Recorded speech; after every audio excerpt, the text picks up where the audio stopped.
నమస్తే, నేను దేవులపల్లి అమర్. నిన్న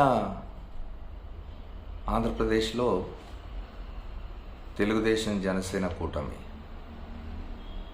బీజేపీని ఎందుకు మినహాయించానంటే నిన్న జరిగిన వ్యవహారం అంతా చూసినాం మనం. బీజేపీ తరఫున ఆ ఎన్నికల ప్రణాళికకు సంబంధించిన చర్చలో పాల్గొన్న సిద్ధార్థనాథ్ సింగ్ దానికి దూరంగా నిలబడి మేనిఫెస్టో కాపీ ఇస్తుంటే కూడా నాకు అక్కర్లేదని చెప్పి ఇదంతా వీడియోల్లో వచ్చింది, టీవీలలో వచ్చింది. తర్వాత మేనిఫెస్టో మీద చంద్రబాబు నాయుడు, పవన్ కళ్యాణ్ ఇద్దరు ఫోటోలు వేసుకొని ఇదంతా చూసినారు. ఈ గందరగోళం అంతా ప్రజలు చూసినారు. చూసి మనం ఎవరైనా చెప్పాల్సిన అవసరం లేకుండానే ప్రజలు అర్థం చేసుకున్నారు, అనుకున్నారు, చర్చించుకుంటూ ఉన్నారు. ఇదేమిటి భారతీయ జనతా పార్టీ ఇంత అంటే ముట్టనట్టుగా ఉంటున్నది? కూటమి అన్నప్పుడు ఈ రాష్ట్రంలో ఆ కూటమి రేపు అధికారంలోకి వస్తే ఏం చేయబోతున్నది అనేది ముగ్గురు కలిసి చెప్పాలి కదా. ఇద్దరే చెప్పడం ఏంటి? పోనీ 2014లాగా ఎన్నికల ప్రణాళిక మీద చంద్రబాబు నాయుడు, పవన్ కళ్యాణ్తో పాటు నరేంద్ర మోదీ ఫోటో వేయకపోయినా కనీసం బీజేపీ రాష్ట్ర అధ్యక్షురాలు పురంధేశ్వరి ఫోటో అయినా ఉండాలి కదా. అంటే ఏమిటి? ఈ మేనిఫెస్టో ఏదైతే చంద్రబాబు నాయుడు నిన్న విడుదల చేసినారో, చంద్రబాబు నాయుడు, పవన్ కళ్యాణ్ విడుదల చేస్తున్నారో దానికి బీజేపీకి సంబంధం లేదు అని నిన్న ఒక తెలుగుదేశం మేధావిని చెప్పుకుంటూ ఉంటాడు ఒక ఆయన బుర్రలో ఏముందో తెలియదు, ఏమైనా ఉందా లేదా కూడా తెలియదు. ఆయన ఒక చంద్రబాబు నాయుడు డబ్బా కొట్టే ఛానల్లో కూర్చొని సిద్ధార్థనాథ్ సింగ్ చెప్పినాడు, మీకు ఇంగ్లీష్ అర్థం కాకపోతే తెలుసుకోండి, ఎవరిని అడగండి, నేను ఇక్కడ ఉన్నానంటేనే బీజేపీ ఉన్నట్టు అని. నరేంద్ర మోదీ వచ్చిపోయినాడు మీ మీటింగ్కి, కాబట్టి అది కాదు సమస్య. ఆయన ఇంకో మాట ఏమన్నాడు, జాతీయ స్థాయిలో బీజేపీ ఒక ప్రణాళిక విడుదల చేసింది, అందులో ఎన్డీఏ భాగస్వాముల ఫోటోలు లేవు కదా, కాబట్టి ఇక్కడ బీజేపీ ఫోటో లేదని ఏదో ఒక పిచ్చి లాజిక్ చెప్పబోయినాడు. కానీ అందరికీ అర్థం అవుతున్నది. ఎందుకంటే 2014లో చంద్రబాబు నాయుడు ఎన్నికల ప్రణాళిక విడుదల చేసి అధికారంలోకి వచ్చిన తర్వాత దాన్ని ఎట్లా తుంగలో దొక్కినాడో బీజేపీ అగ్రనాయకత్వానికి తెలుసు. అందుకే ఈ మట్టి మనం ఎందుకు అంటించుకోవడం, రేపు అధికారంలోకి పొరపాటున వచ్చిన ఇతను ఎట్లాగో అమలు చేయడు, వీటిని తుంగలో దొక్కేస్తాడు, కాబట్టి మనం ఎందుకు అప్రతిష్ట పాలు కావాలి రేపు అని చెప్పి బీజేపీ దూరంగా ఉందనే విషయం అందరికీ తెలిసింది. పోనీ అది పక్కన పెడదాం.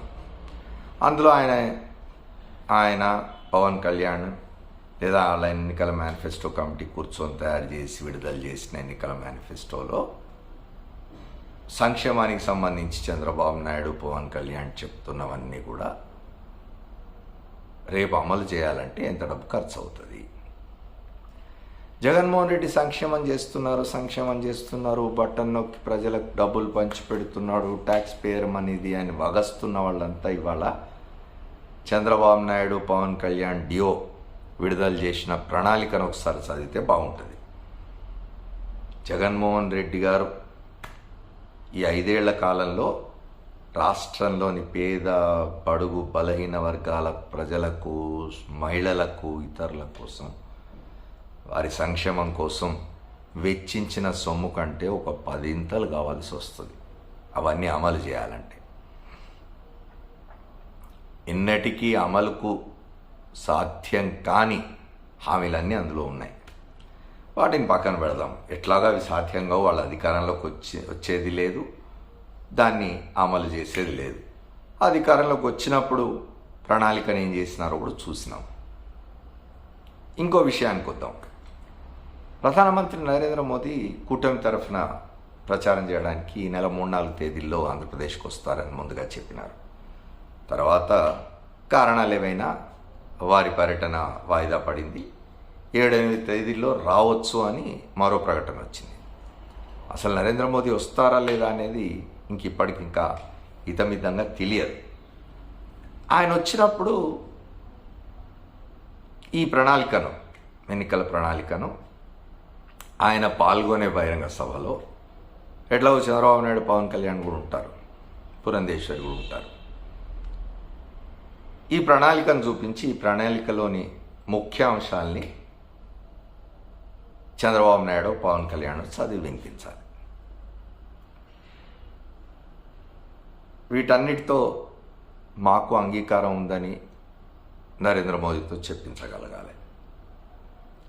కూటమి అంటే అదే అర్థం అదే కదా. అందరం కలిసిపోతున్నాం, అందరం కలిసి అభివృద్ధి చేస్తాం రాష్ట్రాన్ని, అందరం కలిసి సంపద సృష్టిస్తాం రాష్ట్రంలో, అందరం కలిసి ప్రజలను ఆదుకుంటాం రాష్ట్రంలో, అందుకే అందరం కలిసాం అని చెప్పుకుంటున్నారు కదా. అందరు కలిసి ఈ ప్రణాళికకు ప్రజామోదం పొందాలి బహిరంగ వేదిక మీద.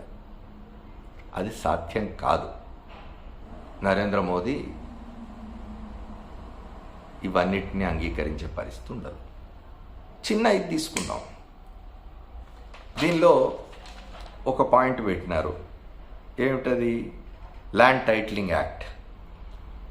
కూటమి అధికారంలోకి రాగానే ల్యాండ్ టైటిలింగ్ యాక్ట్ని రద్దు చేసేస్తాం. ఫైన్,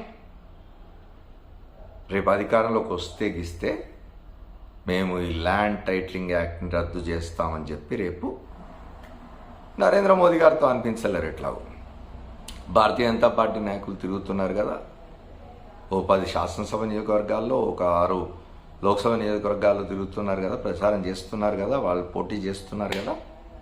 అక్కడ రేపు కూటమి అధికారంలోకి వస్తే ఈ ల్యాండ్ టైటిలింగ్ యాక్ట్ని మేము రద్దు చేస్తాం, ఇగో ఈ ప్రణాళికలో మేము పొందుపరిచామని చెప్పించండి. ఎందుకంటే ఇది జగన్మోహన్ రెడ్డి ఆలోచనలోంచి పుట్టింది కాదు ఈ ల్యాండ్ టైటిలింగ్ యాక్ట్ అనేది. ఇది చాలా కాలంగా నలుగుతూ ఉన్నది. అది తెలుగుదేశం సోకాళ్ళ మీద అవి తెలుసుకుంటే మంచిది. ఇది కేంద్ర ప్రభుత్వం చాలా కాలంగా, ఇవాళ కొత్తగా కాదు, ఎంతో కాలంగా చేస్తున్నది. 1979 నుండే ఈ ఆలోచన ప్రయత్న రూపం దాల్చింది. ఆ తర్వాత 2009లో, 2011లో, 2015లో, 2019లో ల్యాండ్ టైటిలింగ్ యాక్ట్ సంబంధించిన ముసాయిదా చట్టాలు వచ్చినాయి. నిజానికి 2020 అక్టోబర్ 31వ తేదీన national institute for transforming India అంటాం, నీతి అంటే NITI అంటే ఫుల్ ఫామ్, అది నీతి ఆయోగ్ ఏదైతే ఉందో, నీతి ఆయోగ్ ఒక డ్రాఫ్ట్ మోడల్ చట్టాన్ని తయారు చేయడం కోసం, రూపొందించడం కోసం రూల్స్ ఫ్రేమ్ చేసి రాష్ట్రాలకు పంపించడం కోసం ఒక కమిటీని వేసింది. కమిటీ వేస్తూ ఒక ఆఫీస్ మెమో ఇష్యూ చేసింది. మీరు కనుక పోయి చదివితే ఈ ల్యాండ్ టైటిలింగ్ యాక్ట్ ముఖ్య ఉద్దేశం కనుక చదివినట్టయితే, the main objective of the draft model act is to simplify the land procurement process for infrastructure projects and reduce conflict. Chandrababu Naidu చెప్తున్నాడు కదా, నేను చాలా ఇండస్ట్రీలు తీసుకొస్తాను, నేను గతంలో తెచ్చిన, ఆయన ఏం నిర్వాహకం చేసినాడో అమరావతిలో చూసినాం. భూసేకరణకు సంబంధించి భూసేకరణ చేస్తున్నప్పుడు వీలైనంత తక్కువ వివాదాలు ఎదుర్కొనే విధంగా ఓ చట్టాన్ని ప్రత్యేకంగా తీసుకురావాలనే ఆలోచనతో చేస్తున్న ప్రయత్నాలు ఇవి. దానికి సంబంధించి ఆంధ్రప్రదేశ్లో కూడా ఒక చట్టాన్ని డ్రాఫ్ట్ తయారు చేసినారు. అన్ని రాష్ట్రాలు ఒప్పుకుంటే, కేంద్రం ఇచ్చేస్తే, అందరూ సమన్వయంతో చేస్తేనే ఇది అమలు అవుతుంది. దీనికి సంబంధించి చేయాలంటే తప్పనిసరిగా భూముల రీసర్వే జరగాలి. అది చేయకుండా, భూములన్నింటినీ రీసర్వే చేయకుండా ఈ చట్టం అమలు చేయడం అనేది సాధ్యం కాదు. ఎందుకంటే భూములు ఎవరి దగ్గర ఎంత ఉంది, ఏం జరుగుతున్నది, రేపొద్దున భూములు ప్రొక్యూర్ చేయాలంటే, భూమిని సేకరించాలంటే పారిశ్రామిక అభివృద్ధికో ఇంకా ఇతరేతర మౌలిక సదుపాయాల కల్పనకో దీనికో చేయాలన్నప్పుడు తప్పనిసరిగా భూముల రీసర్వే అనేది అవసరం. ఏమీ లేదు, ఇదంతా జగన్మోహన్ రెడ్డితో రాత్రి అందరి భూములు లాగేసుకుంటున్నాడు. ఆంధ్రప్రదేశ్ రాష్ట్రంలో ఉన్న మొత్తం భూమి అంతా కూడా జగన్మోహన్ రెడ్డి తన పేరు మీద రాసేసుకుంటున్నాడు, ర్యాంక్ చేసుకుంటున్నాడు, రాసుకుంటాడు. ఇది గోబెల్స్ ప్రచారం. గోబెల్స్ బహుశా సిగ్గుపడేవాడే ఉండుంటే, ఎందుకంటే చంద్రబాబు నాయుడు తనని మించిపోయినాడని, అయ్యో నన్ను మించినవాడు వచ్చినాడే, ఇప్పుడు నా పేరు తెరమరుగైపోయి చరిత్రలో చంద్రబాబు పేరు వచ్చేస్తుందేమో, చంద్రబాబు ప్రచారం, గోబెల్స్ ప్రచారం అనుకుండా చంద్రబాబు ప్రచారం అంటారేనో అనే విధంగా ఇవన్నీ చేస్తున్నాడు. నిజానికి 2020 అక్టోబర్ 31న నీతి ఆయోగ్ వేసిన కమిటీలో ఐఏఎస్ అధికారులు ఉన్నారు వివిధ రాష్ట్రాల నుంచి. దానికి వినోద్ కుమార్ అగర్వాల్ తెలంగాణ స్పెషల్ చీఫ్ సెక్రటరీగా పనిచేసినారు. ఆయన చైర్మన్.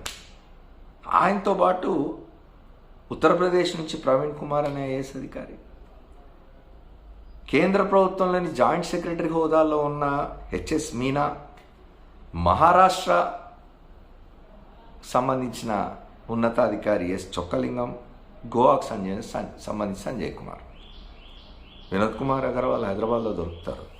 చంద్రబాబు నాయుడు ఎక్కువ కాలం హైదరాబాద్లో ఉంటుంటాడు కదా, అప్పుడప్పుడు వెళ్ళి ప్రచారం చేసి వస్తుంటాడు.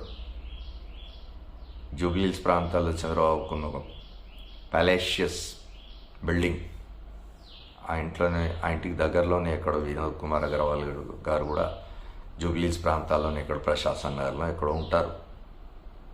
ఆయనతో ఒకసారి మాట్లాడుంటే బాగుండేది. ఏమిటిది, ఈ డ్రాఫ్ట్ కేంద్రం ఏమని అడిగింది, మీరు ఏమని డ్రాఫ్ట్ ఇచ్చినారు, రాష్ట్రాలకు ఏం గైడెన్స్ ఇచ్చినారు, రాష్ట్రాలు ఏం చేయాలని అడిగి ఎన్నికల ప్రణాళికలో పెట్టుంటే బాగుంది. ఎందుకంటే ఎన్నికల ప్రణాళిక అనేది చాలా జగన్మోహన్ రెడ్డి చెప్తుంటారు, ఇది నా భగవద్గీత, ఇది నా బైబిల్, ఇది ఖురాన్ నాకు అని.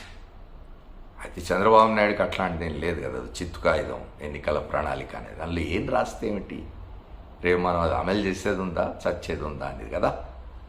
అందుకని ఆయన ఎటువంటి ఎక్సర్సైజ్ చేయకుండా అధికారంలోకి రాగానే కూటమి ల్యాండ్ టైటిలింగ్ యాక్ట్ని రద్దు చేసేస్తుంది అని చెప్పినారు.